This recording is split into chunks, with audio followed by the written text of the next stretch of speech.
Scream Queens.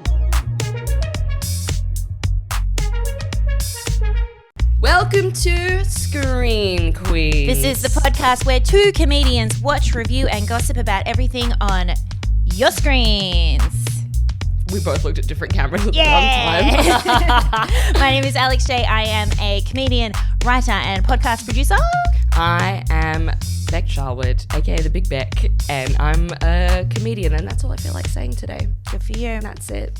Good for Keep you. it short because we've got a lot on our plate. Ooh, a boy, a dooey. The Oscars happened last week. They sure did. We dropped a prediction episode the morning of, which...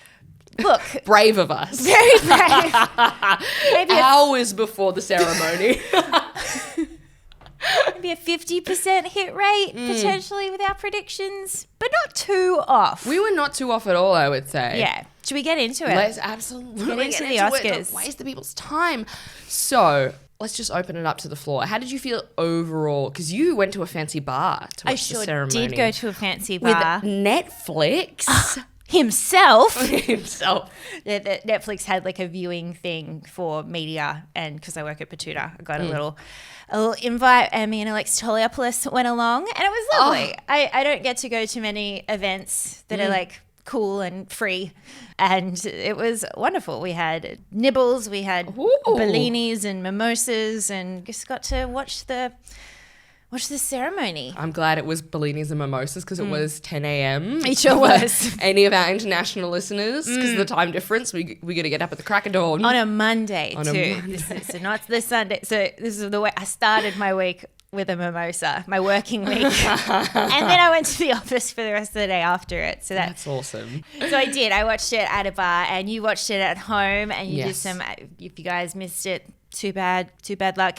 Beck did some excellent recaps on our Instagram stories. Yes, well, not too bad because I put them together in a highlight reel. So you can go and watch that on our Instagram at ScreenQueensPod _ at the end. Because someone has Scream Queens Pod, and they will not write back to us. You message them continually saying, give it to They us. don't even use it. They don't even use it.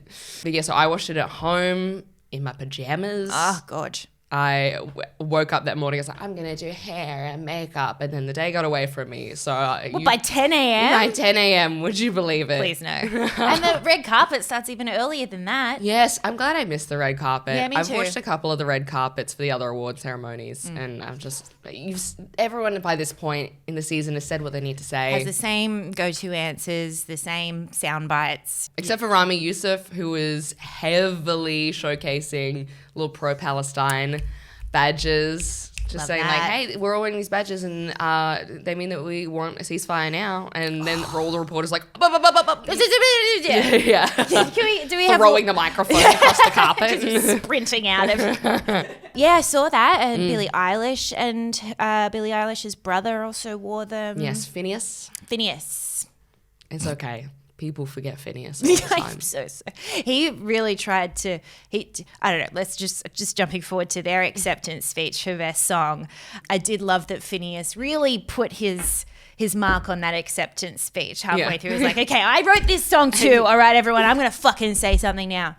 Now's the last ceremony. He's like, actually, I really need to jump in now. Because it's been like, and I haven't really got my chance. So if not now. I get it, Billie, gorgeous, love her, sister, she's the best. But I also wrote the song. So. I can't be silent till 2025. Yeah, so overall, I fucking loved it. I thought this was a great Oscars. I had so much fun. Yeah. It was really, really well paced out, and Jimmy Kimmel did a great job. He kept his monologue so short.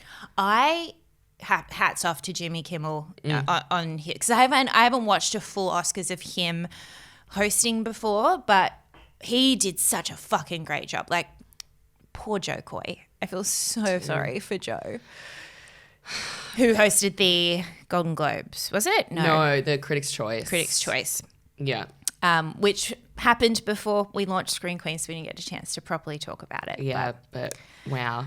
To see, like, I don't know, Jimmy, I'm sure he's done it a bunch of times before, but it was fucking pro. I thought it was just pro. Everything was clever. He kept things moving. I loved it. Yeah, and I particularly loved at the start how he got kind of shitty with the whole room and made a joke about not nominating Greta Gerwig. Mic drop moment. I mean, like, obviously. And I like that he called out the audience for being like, he's like, Greta Gerwig didn't get nominated for Best Director, and everyone in the audience, he knew they would all be fucking sycophants. Be like, no, she should have got it. Good. And he turns it and goes, I'm sorry, you were the ones that voted. You're the people. Literally. You fucking assholes. Yeah. That was so good. I was like, good. Brave too, because like I know he's the host, but he's still being paid by the Academy. He's still in front of literally everyone in the industry. I think any kind of speaking out at these types of, especially the Oscars, any type of speaking out or bucking the trend of anything is so brave. Yeah. Because these are the people who are going to employ you going forward. Yeah. Oof. Good. It was also really nice to see that the whole Barbie crew was in the front row. Front row? Yes. I mean, if they're in the front row, why wasn't she nominated for Best Director? Why wasn't Margot Robbie nominated for Best Leading Actress? Deserved a nom. Yeah. Greta especially. But Margot, I know that's the contentious chatter that was at the end of last year, but I think she at least deserved a nom. Yeah. I loved when Jimmy Kimmel was in, like, you know how they kind of pick out some people at the beginning just to be like, blah, blah's here and blah, blah's here. Yeah. I love that he said the multi-talented Bradley Cooper is here. Bro. And I have to think that was a sly little multi because he just recently, in the last 6 years, learnt a new talent that everyone is a bit sick of hearing about. No one gives a fuck about. Oh my God. Part of that I really liked in this is that Maestro got no awards.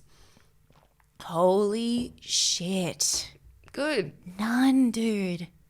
6 years. 6 years. Get over it. Yeah, you fucked around and you found out. Has he won before? I don't know. I can't remember with the other award ceremonies, but I was like, good, you don't like. No one. I have not met a single person or encountered a single person this whole award season that watched Maestro and liked it. I agree. And out of the several pop culture podcasts I listened to, no one liked it. It's not broken through the consciousness. What was your favorite part of it? Okay, I had, so many highlights. I'll tell you what my highlight was. Please. Was Cord Jefferson, who won Best Adapted Screenplay for American Fiction. Yes, yeah. Which we will be going in depth for on Wednesday's episode. Very excited to chat about it. But absolutely very well deserved. So glad I watched American Fiction the night before the Oscars. That's so good. Because I think if I hadn't, I would have been like, why didn't Barbie get it? Yep. Because I was like, very well deserved. And the highlight for me was Cord Jefferson's speech. And he talked about how there needs to be less focus on these $500 million movies. He's like, why instead of making a blockbuster like that where there's a risk, if it doesn't go well, a lot of these movies aren't going well anymore. Like, make like $24 million movies. Yeah, I loved it. The sentiment he said was like, stop making one $200 million movie and make 10 $20 million movies. Yeah. And that's still a fuck ton of money. Yes. That's still a good movie, but you've got 10 and there's more creativity involved. That was such a highlight. And he's like, the next Scorsese is out there. Yeah. Like, just give him the a next chance. Greta is out. I love that he shouted out Greta. The Yes. next Greta is out there, even though she was snubbed. Yeah. And I was like, good. In the, post-strikes, this is what needs to be resonated and remind people that that's how you get more people work in their opportunity and you spread out everything a lot more. And it was it warmed my heart deeply. Fuck yeah. Because then what happens is you get your Madam Webs, right? I mean, sorry, shiver down my spine. Big. Yeah. Right there. What was one of your favorite moments? Should we talk about best costume design presentation? Yes. John Cena. Oh my God. Daddy.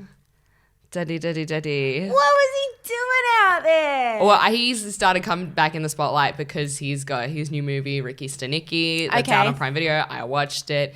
It's silly and dumb, and he's so funny. Good. I will say there's some plot holes. It's filmed in Australia very clearly, but they keep insisting it's set in San Francisco. What? But then every second featured extra has an Australian accent.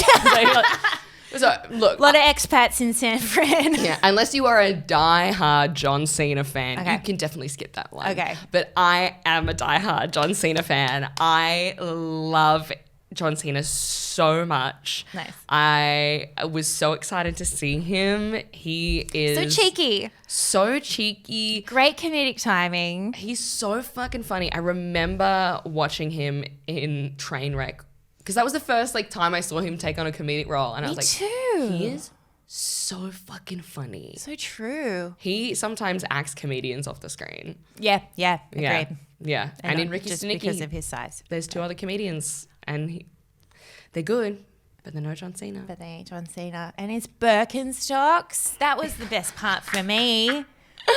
Like, Yeah, he could get have, those little piggies he out. could have come out barefoot. That would have absolutely been fair enough. But popping just the only piece of clothing he has is a pair of Birks. Oh, Dude, upholding the hypothesis that wearing shoes while naked is somehow more naked. And also, he has such a interesting body that's it shouldn't be hot, but it is because it's just so big and Yes. so bulky. He's every feature on him is too big. yes. But Have it you seen works. the man's hands? Have I seen the man's hands? You're acting like I'm not even looking at John Cena. I don't look at anything but his hands. Oh my God, they're so big, dude. Scary. I love it. I love it. The envelope seems so tiny in his hands. I was like, did they give him a smaller one? They're fucking with our depth perception. Yeah. Oh, he But that was a highlight too. And so unexpected. so unexpected. There was a real. I mean, I didn't watch the full Oscars last year, but I still like to call them the year of the underdog Oscars. So there was a lot of emotion and feeling last year. It was a very sincere year. There was a lot of people You're right. crying in their speeches. You're right, exactly. It was very sincere, whereas this year felt a bit more silly. Definitely way more silly. And I'm about the silly. Yeah. I also have a theory about the vibe of this, and also something that in hindsight irked me was this whole ceremony was coded in Barbie of having again the cast in the front row. Two of the songs performed were from the Barbie movie, and several songs that they played the orchestrals for in between awards were songs from the Barbie soundtrack. Oh, every time it went to an ad break, it was Dua Lipa. The orchestra was playing more than 3 times. I clocked that. Yeah. And that wasn't even a nominated song. Yes. It was just a cool It's just such a great song, and it's song from a great movie. everywhere. And so I think that's what made it so fun, because Barbie is a fun fucking movie. Yeah. Which kind of pissed me off even more that it didn't get Best Movie. Because I was, at the time, I was like, I get it. Oppenheimer is a great film. It is deserving of Best Picture. But what has held up this entire night and made it so fun and has been the focus of so many jokes, of so many cutaways, of so many cultural touch points, of so many live performances, and you're still not going to give it to it because you're it's this fun girl movie. Could you imagine if we lent on Oppenheimer for the energy of the evening? Oh my God. We'd all go home depressed. There would be so many political speeches, people just getting hooked off the stage. So every microphone getting just thrown across the room. Yeah. Just evacuate the building, evacuate. People doing a violence warning up top of being like, do not approach the stage. Do not punch the presenter. Everything's black and white. Yeah. And so that kind of pissed me off. That it's Yeah, so you're that's a going to good point. use this movie, and it clearly is the biggest movie of 2023, hands down. Without question. And you're going to use the vibe of it to make this fun and palatable and accessible for everyone, but you're not going to give it its flowers. Mm-hmm. That felt shitty. The opening sketch to the entire thing was the Barbie scene. Yep. Was Jimmy Kimmel superimposing himself into the bus stop Barbie scene. Yep. And that's the only sketch they used. It wasn't like a montage and he puts himself in a bunch of scenes from the nominated films. Just Barbie. Yeah. And that sets such a great tone for the evening too, that opening sketch. I just remember Well done. Good shit. I know what we're in for. I know what this is about. I know what like vibe Jimmy's giving. It was great. Yeah. Especially when she says you're beautiful and he goes, I know. So that's just a little, it gave very big patriarchy vibes of like, that's so fun. Gosh, aren't we all having a great time of something a woman put together? But that's not why we're actually here. Now we get down to the real business. It's giving Christmas because Christmas, as we know, is generated off the back of all the hard work of women in the family. But big man in a red suit's getting all the credit. That's Mr. Oppenheimer right there, slash Santa Santa Claus. is Oppenheimer. You heard it here first. Don't look into it. Yeah, what are your thoughts on Oppenheimer? How did you feel? Well, I guess that it was going to take a bunch out, and it did. And yeah, I think the theory that we chatted about last week of silly last year, back to serious this year is probably what happened. Yeah, and there was a lot of people that agreed. A lot of people DMing me when it happened of being like, we knew. Yeah. That's nice that people were reaching out to you. Oh, yeah. Shout out to everyone who interacted on the Instagram story. That was fun. It was cool. We definitely were going to watch it together next year. Yes. I'm gonna take the day I off reckon we work do it like and- a live. I think it would be really fun to hang out with everyone and do it. Fuck yeah. Yes. That's a great idea. Let's go through it. Just go one for highlights. Can we talk about it? Can we talk about it? Speaking of fun at the Oscars, Yeah. this was outstanding. Oh my God. Outstanding.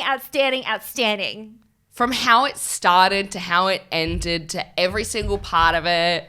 He started in the audience. As soon as that happened, everyone in the bar that I was in like started applauding. Not just to be like, yay, he's here, but just like, great choice starting in the crowd. And just such a great understanding of the character of like having the cowboy hat tipped up, but he's wearing sunglasses inside.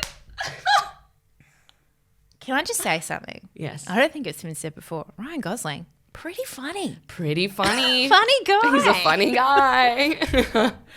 and like just the lead up to it as well endeared everyone so much to it. Just that he was like, why is this nominated? Like, why am I performing? Like his whole vibe around it this whole time has been like, guys, come on, this is silly. Why am I? Me? It's silly. Just lent itself so hard to it being such an enjoyable experience because you know he's up there the whole time just being like, what?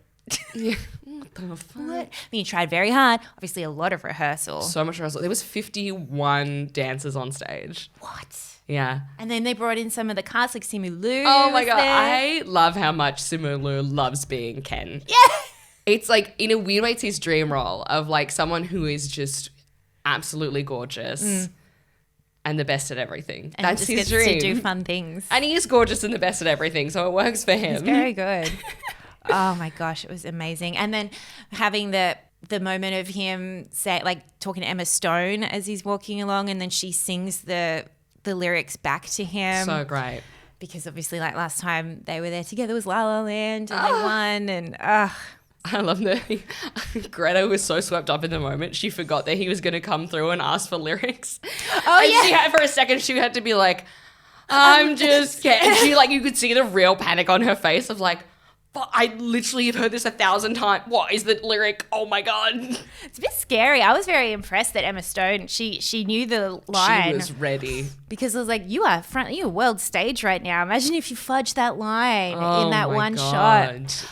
And I loved the moment where he takes the cameraman's hand and takes the cameraman onto stage. Have you seen that? The clip that's going around of like the cameraman's POV and the guy just like scared taking the hand, but then like being really excited that he's touching Ryan Gosling. I don't know who made it, but it's fantastic. It's very good. My favorite content post Oscars, without a doubt. I guess another highlight of mine was when they were doing Best Supporting Actor. And I really enjoyed how all of the previous winners present it, give a little speech. Hot. Right? Sexy. Have they done that before? I don't think so. I hope they do it every year. Yeah, me too. Because it was great to like give other, like, acknowledge all of the other people and also see like just so many talented people at once. That is still a real like baseline thrill of award shows being like, so many famous people. How are they? Like, they could touch each other right now. I never feel more like a celebrity ass sucker. Slut. Oh, slut. Yeah, definitely. When I'm like, famous people. Like, the next day I'm like, what are you doing? Come on. But still, it's exciting. It's like, how Again, do they know each other? This is the podcast where we talk about things that don't matter like they do. Like they do. And this is something that in the moment I was like, this is so important. Like, are you kidding me? Sally Field on stage. Love Sally Mummy. Field. It was very cool. So for the best supporting actor, I can't even remember who was presenting it, but whoever was doing it for Robert De Niro. One of my highlights is the cut to Robert De Niro in the audience, and he could have not given less of a fuck about being there. Well, he's up with a newborn Yeah, these days. So tired. he's probably just tired. It's so funny, and though. 82. So funny, like, just to cut to him, and like everyone else is like, thank you, thank you, thank you. And then it cuts to Robert De Niro, and he's just like, Dude. you can just tell he's like huffing and old man shit. It was so funny to me. Because he's just like, I've been doing this for like 60 years, dude. Yeah. Like, this does not excite me whatsoever anymore. I doesn't give a fuck. I also bet he doesn't know any of the people there. He's just No. like, who are all these young actors? Yeah. I can't keep up to date. Why couldn't I zoom in for this? This is crazy. Any other highlights? Emma Stone was amazing. I'm very glad that she got Best Lead. Yeah, so there's been a bit of chatter, obviously, because there was a big, in the run up to it was like kind of between Emma Stone and Lily Gladstone. Everyone really did think that it was, and you could tell that Emma in her speech really thought it was going to be Lily Gladstone as well. I really got that vibe. And I was just reading an article before about how Emma Stone, and this is not to be like poor white lady Emma Stone, but like whoever it was, if it wasn't Lily Gladstone, was going to be put into a really difficult position because Lily Gladstone had taken out so many of the other awards for lead actor. And if she had won an Oscar, it would be the first time a Native American actress has won an Oscar. Really? So that's why it was like, everyone was like, give it to Lily because it would just be like historical and momentous. So Emma, I think she handled the situation so well with such grace and you could tell humility. that she also immediately was aware of, like, as soon as she got on stage, she was like, no. oh, she could already see the headlines. Yes. Tomorrow. I Be would like, not be "Oh, surprised if fuck." she spent the whole night hoping she wouldn't win for the possibility of the Yeah. backlash. But I don't think there's been that much. But I've seen like a couple of articles of Yeah. being like, and also just like really paint, like every single second, if you make a wrong face in an award ceremony, people are like, Emma Stone, pissed off. And it's like, she just let her face relax Oh my for one God. moment. I couldn't do it. Yeah, me either. And that's why we're not actors. That's right. And I loved that, like, her dress malfunction, and she's just such a cutie patootie. You could tell the anxiety of getting up there being like, I really thought Lily Gladstone should get it. Also, before everyone reports on it, my dress is ripped and I know it. So please don't mention it. Also, She's like, basically doing like B Rabbit at the end of 8 Mile. It's like how he starts his rap just going like, I know what you're going to go me for. great reference. My boy Future is an Uncle Tom, okay? My dress is broken. Yeah. But I thought she handled it with such grace, and I think she really managed to get across that she felt strange about it, and you could tell the subtext was that she did, I think, want Lily to win, and I don't know, I just really liked it, and Lily Gladstone has apparently been getting a lot of love since then, and she's come out and said, like, thank you everyone for the love, and it's just nice. Speaking of, I love that when the costume designer for Poor Things won, she was wearing the big sleeves. She was? Just like Bella Baxter. Just shout out to the comedians of the night, Kate McKinnon, when she was doing that bit with Steven Spielberg about is Jurassic Park a documentary. Yeah. Very funny. The SNL cast members are always the best at award shows because they have experience with live performing around big celebrities. Yep. Comedic timing. They're fantastic at it. Mulaney's presentation was very funny. He loves running through a film plot as a bit. He's done that before. I literally was like, this is his bag. Yeah. This had the Home Alone bit of his written all over Home it. Alone. What else? There was Back to the Future. He's done a run through plot. He also for The Fugitive in his first big Netflix special did a rundown of The Fugitive. It's his thing. He loves quickly running through a plot of a movie. I couldn't believe it was Nolan's first win. As a little What? bit, yeah. He's been nominated like a billion times, but this was Nolan's first win. Okay, well, fuck. Yeah. Well, I've been lying to a lot of people around town then. I've been telling everyone, be like, he doesn't need another one. Devine won for Best Actor, Oh Best my Supporting God. Actress, sorry. And hands down. And Paul Giamatti's single tear that rolled down his face as she was accepting it. I mean, maybe it could still be an infection from wearing the fake contact lens. I forgot about that. And I liked how they finally revealed Oh, did they? I missed that. in the ceremony. They were like, Paul Giamatti, who wore a contact lens that made his eye look lazy for the entire production and made him blind in one eye while they were filming. It was like, yes. And the truth comes out. That's it. Shall we talk about the finale of the evening? Girl. Mr. Alfred Pacino. Alonzo, I don't know what Al stands for, but I don't know where to. I understand. Okay. I would like to say, I, of course, was mad when he didn't read out the nominees. But I understand it was because they were running out of time. And I have heard that he was instructed to okay, so that skip has them. been It hasn't kind of been confirmed, but they did it for a couple awards of the night. Oh, I didn't notice that. Okay. Yeah, but it was not obviously best film. Yeah. But yeah, I understand why it didn't seem to bother him at all though. This is Al Pacino's awards ceremony and we're just watching it. It was Again, he's up, late at night with a newborn. baby brain. At the ripe young age of 82, he's just figuring out how to be a dad. A lot of for the 2 a.m. 7th feeds. time or whatever. How did you feel about it overall? Do you feel like it was disrespectful and stupid, or do you think it kind of added a bit of pizzazz to the night? It was disrespectful and stupid. Me too.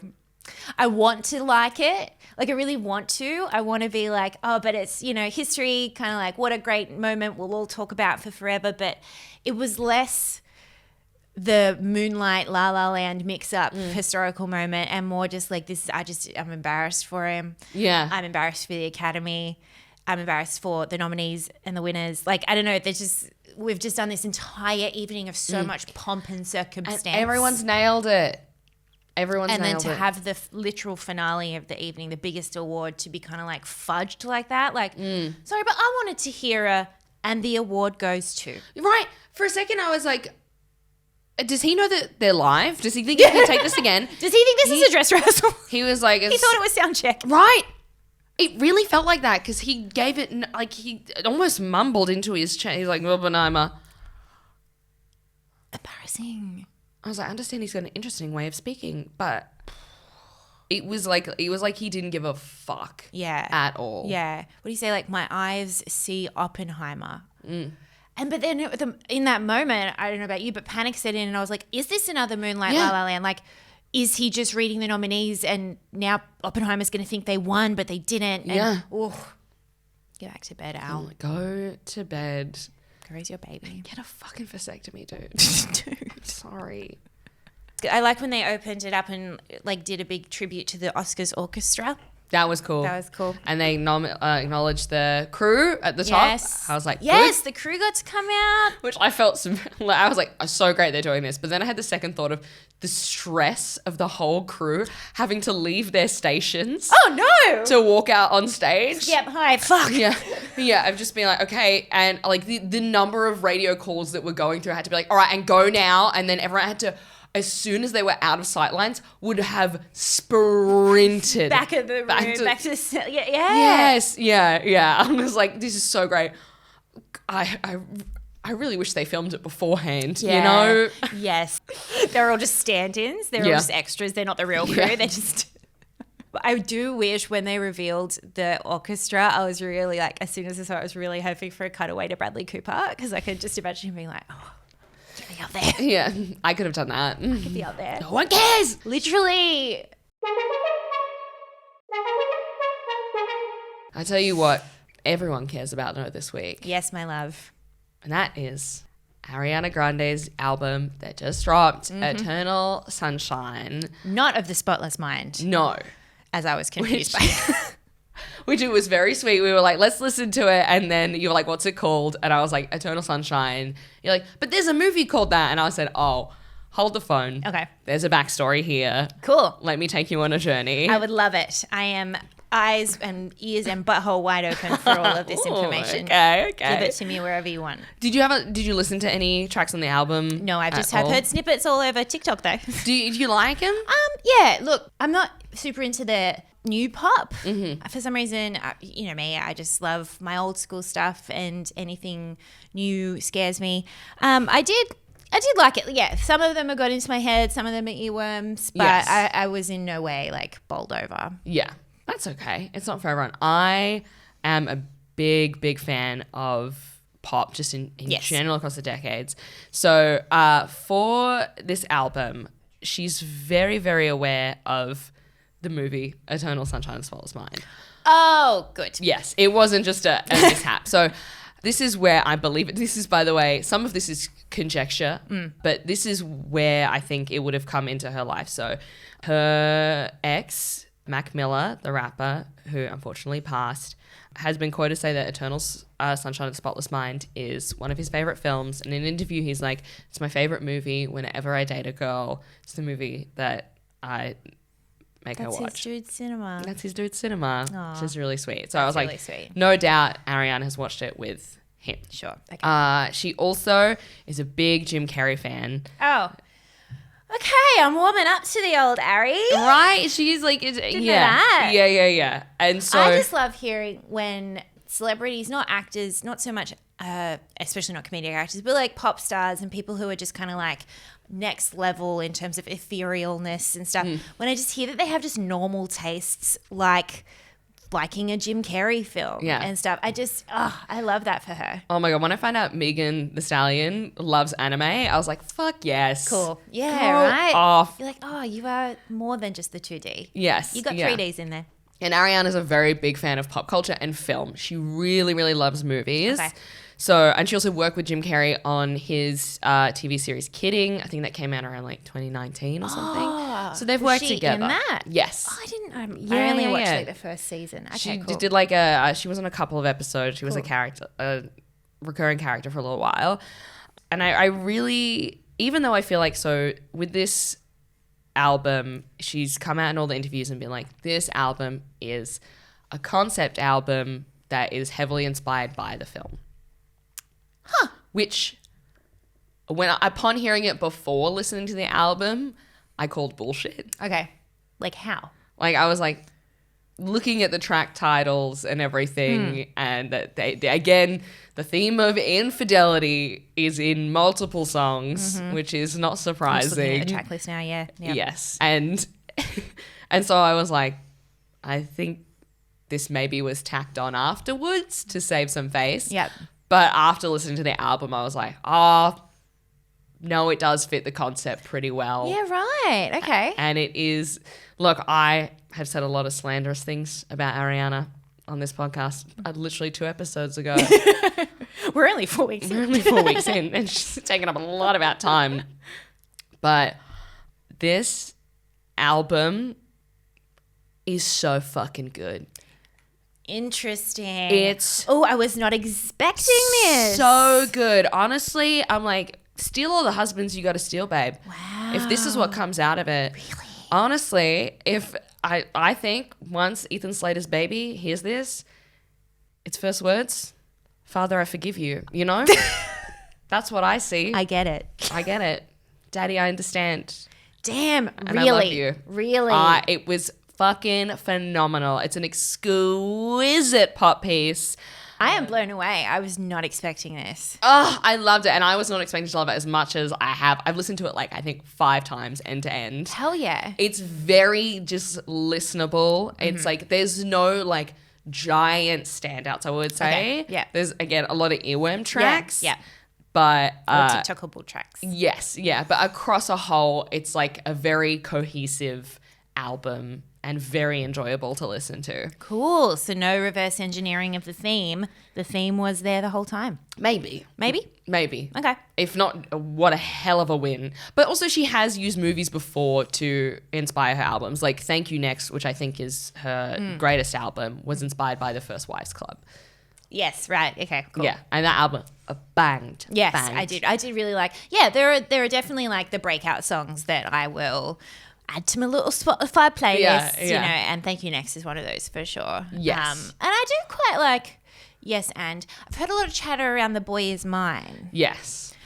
Did she write that one? She wrote that one, and that one was after Fantasize leaked. She was like, oh, my fans really like this. Yeah. I'll write a song. Similar to it. Okay, that's what I've heard.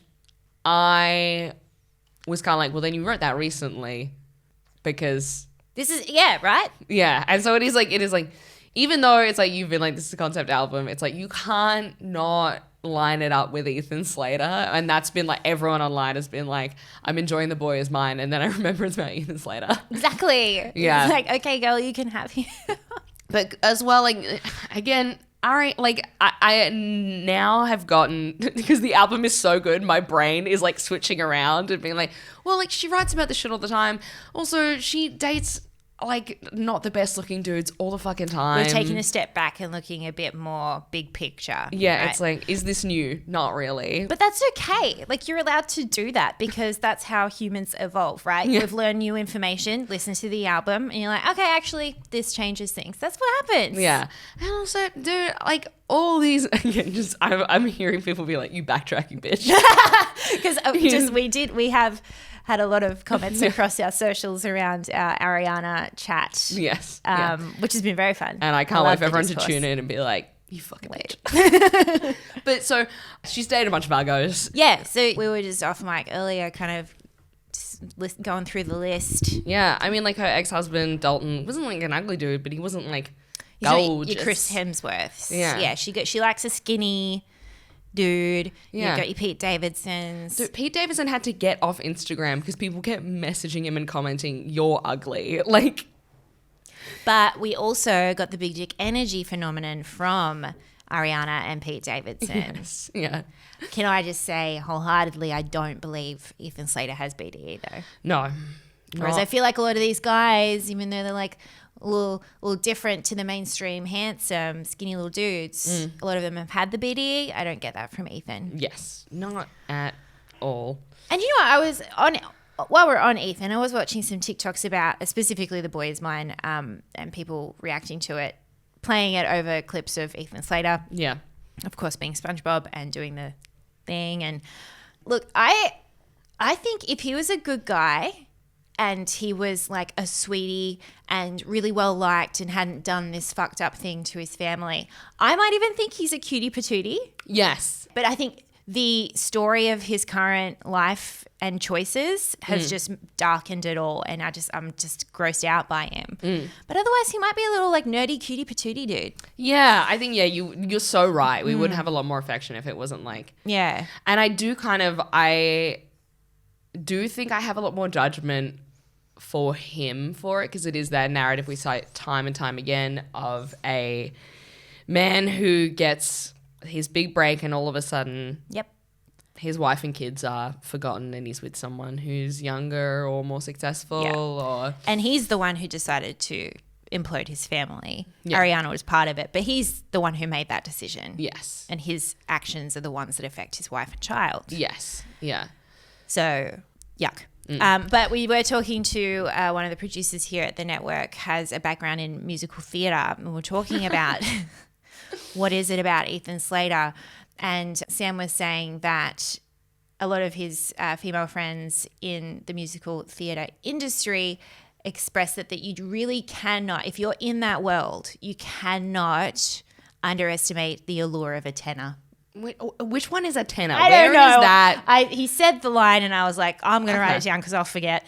It sounds like something you deeply know in your bones. Yeah. Like, you either know it or you don't. Yeah. So apparently he's a really good tenor and that's sexy in that world. Okay. And Ariana is big into musical theatre. Yeah, she's a Broadway baby. Yeah. So it's making a bit more sense. Yeah. But it just fucking sucks. Yeah. The way it happened. Yeah. I mean, yeah.